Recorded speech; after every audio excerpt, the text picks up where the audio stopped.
This morning we're here with my dad, Alan DeGraffenried, who is a longtime fisherman and has been tying flies most of his life.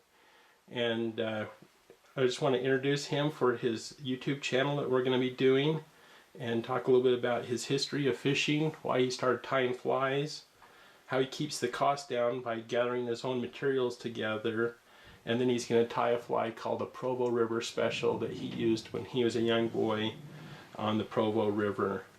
So Dad, how long have you been fishing? Well, as long as I can remember. My father fished every weekend all summer long, and our family all enjoyed fishing. And I was a young boy, and I followed my dad around until I learned how to catch a few fish. What kind of equipment did you use? What kind of equipment did you first use when you started fishing?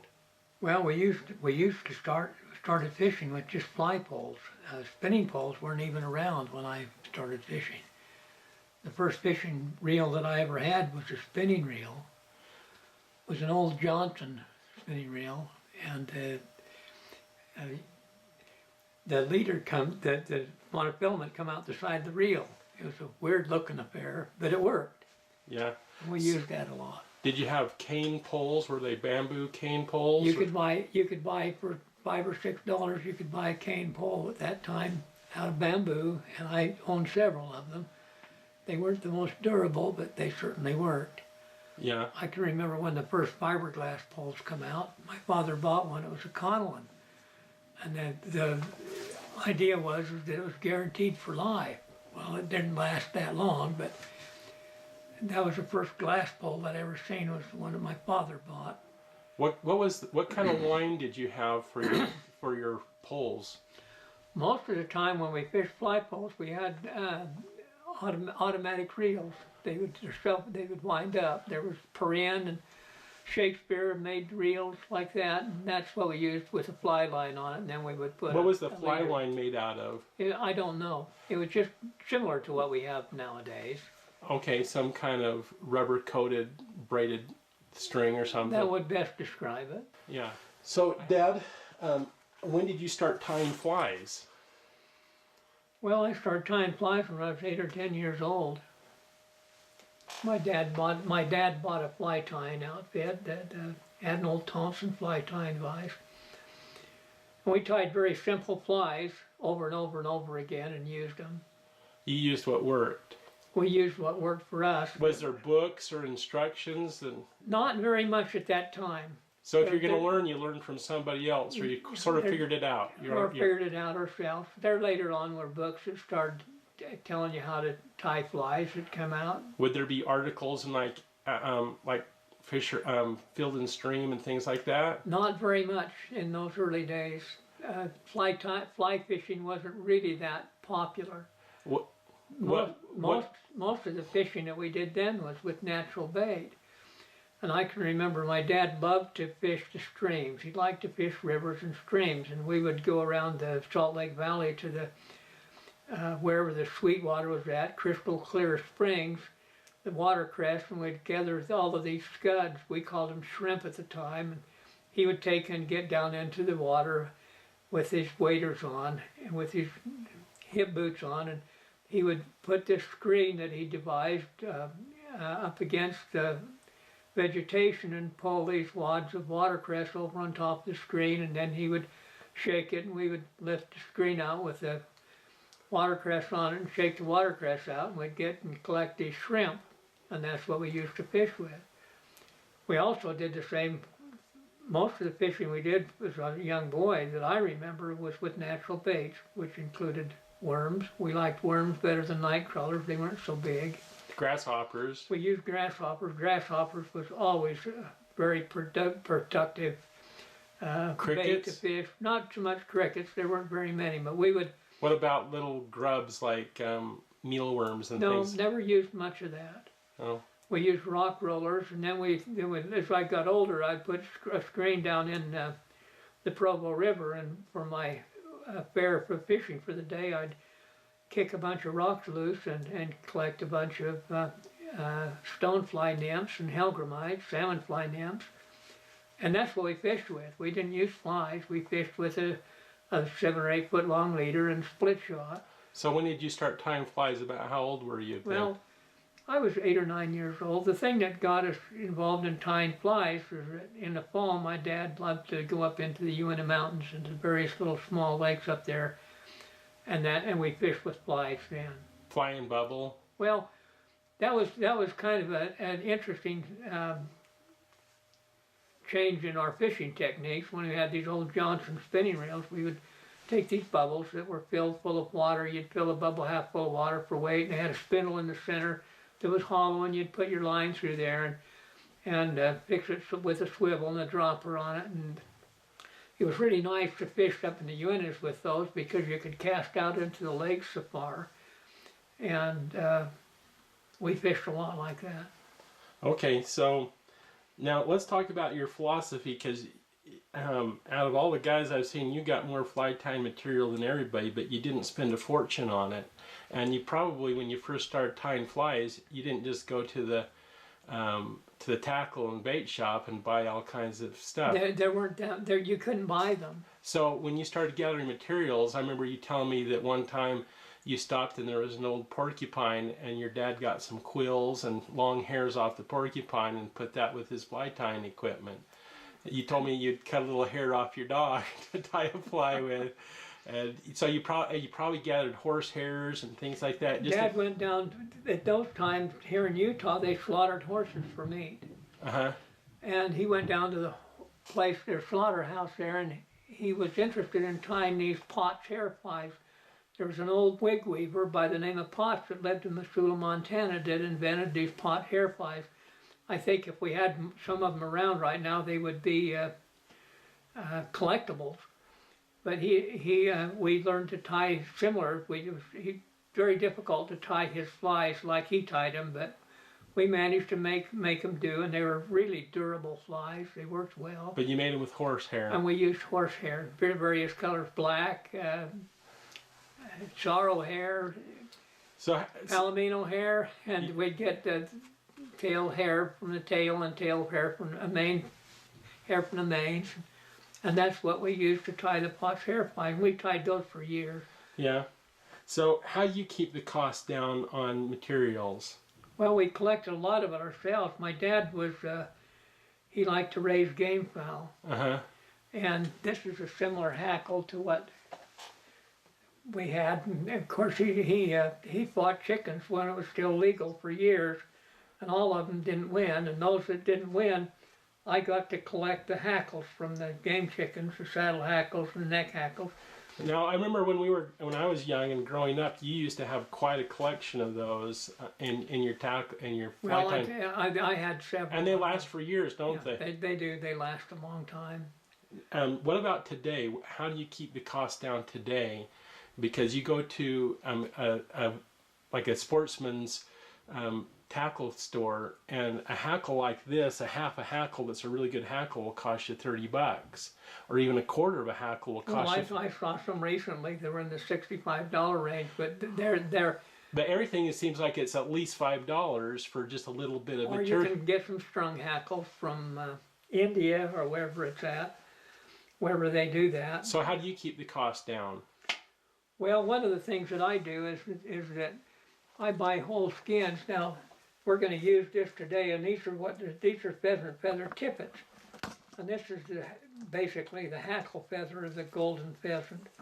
And you can see here that there's quite a group of them. There's lots of other feathers you can use. These black feathers are interesting. These golden feathers here on the back of the golden pheasant, they produce really good tails. There's wings. And those are all natural colors, they're not dyed. They're all natural colors, and here's some reds. This is quite a skin, and they're not that expensive. And when you buy the whole skin, you don't pay $1.50 for 4 or 5 feathers. You buy the whole skin, and you've got. I've had this for several years. In fact, maybe even longer. And I'm always picking feathers off of it and trying different colors and ideas. Okay. But there's so many synthetic materials that you can use to tie with. This is a piece of macrame. I went to the secondhand store, and they had an old macrame that held a vase inside of it, and it had all of this white So you didn't 12 buy inches. a skein of that, you bought an old piece of macrame and then took it all apart. And I took it apart, and I've used these pieces for years and years. They haven't So you ended. probably paid $1 for the macrame. Maybe a couple of bucks.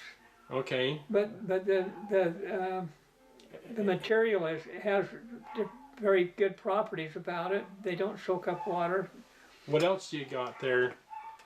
This is a piece of animal fur, and it has some fantastic dubbing material on the inside with And that probably, I think that probably came from one of the places there in Alaska that my wife bought this by the boxfuls, and what it was is it was scraps from people who work and mount animals. Or they make fur ruffs for coats. Fur ruffs for coats and so forth, and we bought all of this was just throwaway stuff. I used to go to the taxidermist there. One of my favorite collectibles at taxidermist there in Alaska was when it was legal to hunt polar bears, and I had 15 or 20 pounds of polar bear fur that I had collected that really has some interesting properties for streamers. The long hairs are translucent, they're white, you can dye them all different colors. What's But, good for? I may have.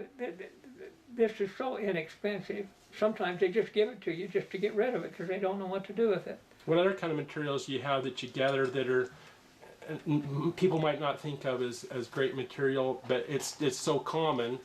This is one that I've been very fascinated with, and I'll give more reports on this at a later date. This is packing material.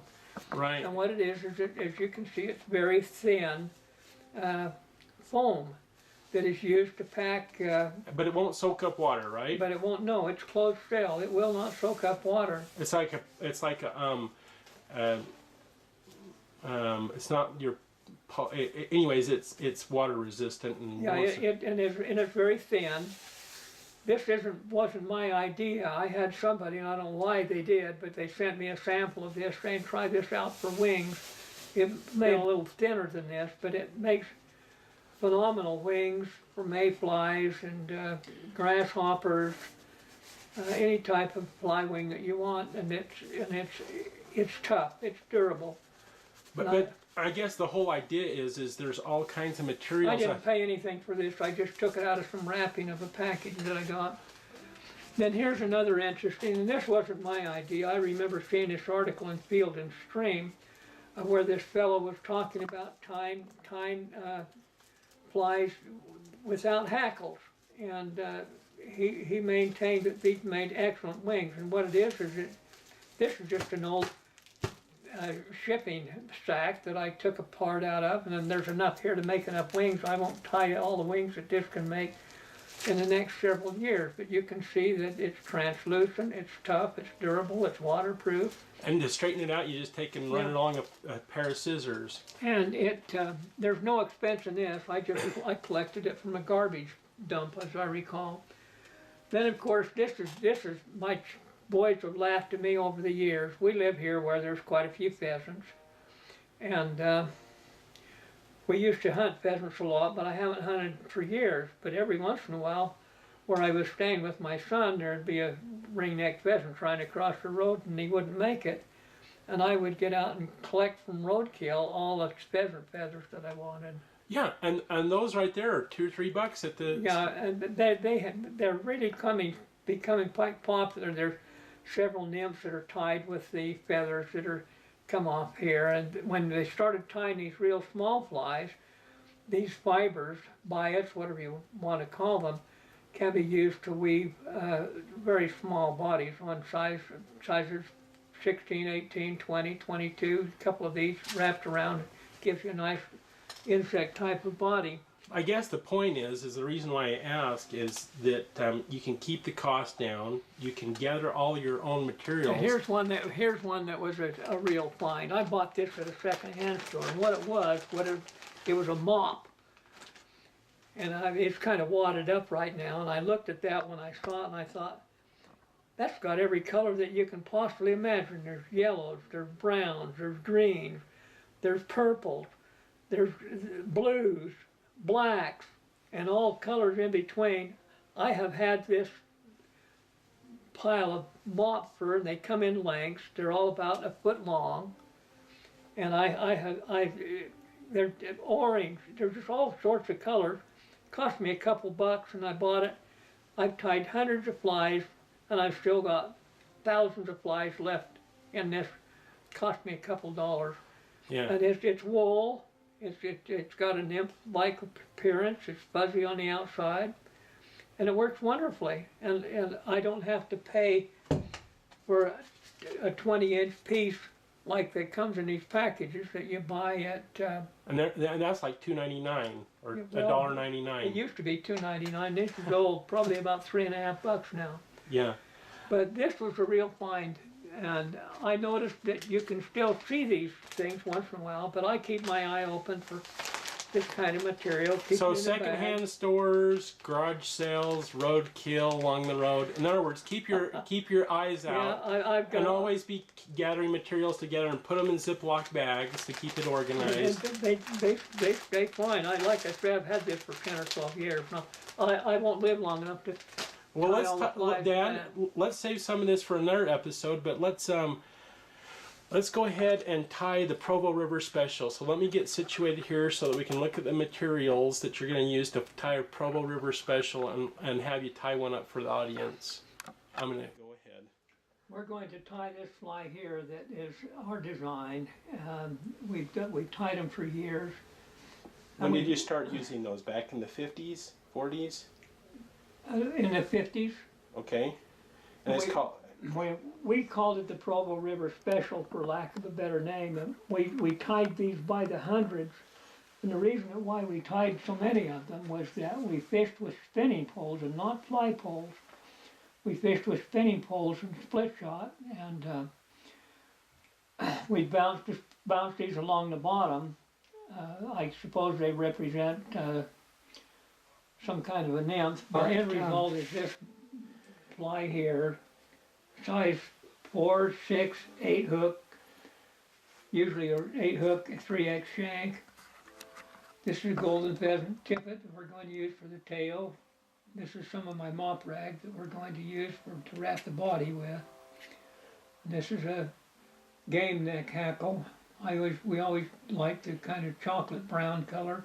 This is a piece of macrame. We're going to use a little short piece of that to do the wing casing, and then of course we've got this golden pheasant capable skin over here of which we've taken a feather off.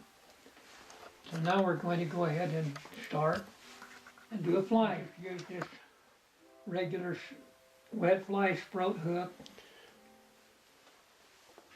We'll start off with our black fly tying thread. We'll just go ahead and wind it on there.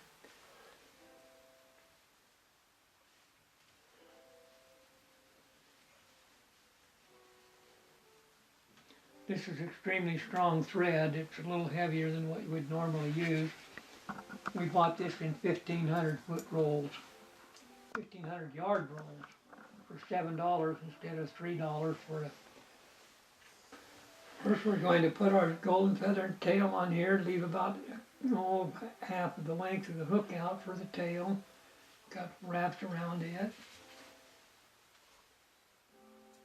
Cut off the feathers. Then this is, we're going to take and separate this mop fibers. They come in various colors, but they're always 4 or 5 wraps twisted.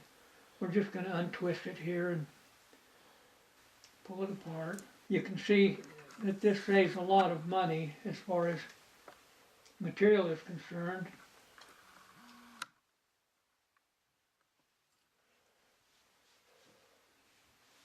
I keep looking at these new rotary vices and I keep thinking I need one, but I've used this for so long it manages to do just fine. There's nothing really fancy about this. It's just getting the hook covered with an even body all the way across. Lock it in. Snip it off. Then we're going to take just a small piece of this macrame. We're going to get a little white thorax cover with it. I'm going to cut off a piece. We always cut this short. We never made it very long. We'll put it on there like that.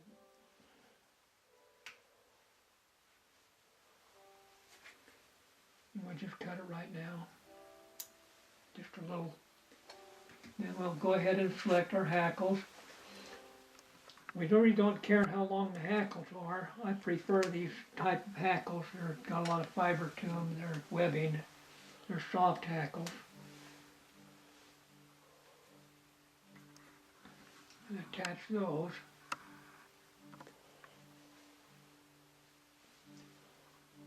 And we just go ahead and wrap. We don't put a lot of hackle on them, just a couple of wraps, and that's all we need. And as I said, as a young boy, I used to tie these things by the hundreds because the way we fished them, by bouncing them along the bottom, if you didn't have at least a dozen and a half flies, you didn't get to fish all day long. Because you'd snag and lose some. Snag them all the time, but they were down there where the fish could see them. Now, what kind of knot are you putting in there? That's just like just some half hitches. I developed that. I noticed a lot of people use different tools to tie the heads with. But you've always used your fingers. I've always used my fingers. I keep thinking I ought to get one of those. I have one. And try them out. And then. So it's pretty much finished, except for you need to trim the hackle. I'll trim the hackles. I'll go ahead while I've got this open and use a bodkin to put a little bit of glue on there. And that's it. And we have caught, on the Provo River and other rivers, we have caught hundreds and hundreds and hundreds of fish with this fly. And we always fished it with spinning poles. And 2 or 3 split shot and bounced them along the bottom. We just fished and floated these through the riffles and bounced them along the bottom. We never put double hooks on, we just used one fly at a time. It was fun. We'd get together with my dad, myself, and some of his friends, and it was kind of a competition. It was almost a fishing war to see who could catch the most fish. And when I fished as a young boy, we kept the fish. Our family loved to eat fish. My mother cooked them. She'd fry them with cornmeal on them and fry them crisp, and we all enjoyed, and we kept the fish. We didn't play with the fish, we kept them and ate them. They were good quality food. Well, thanks, Dad. That's a really neat looking fly.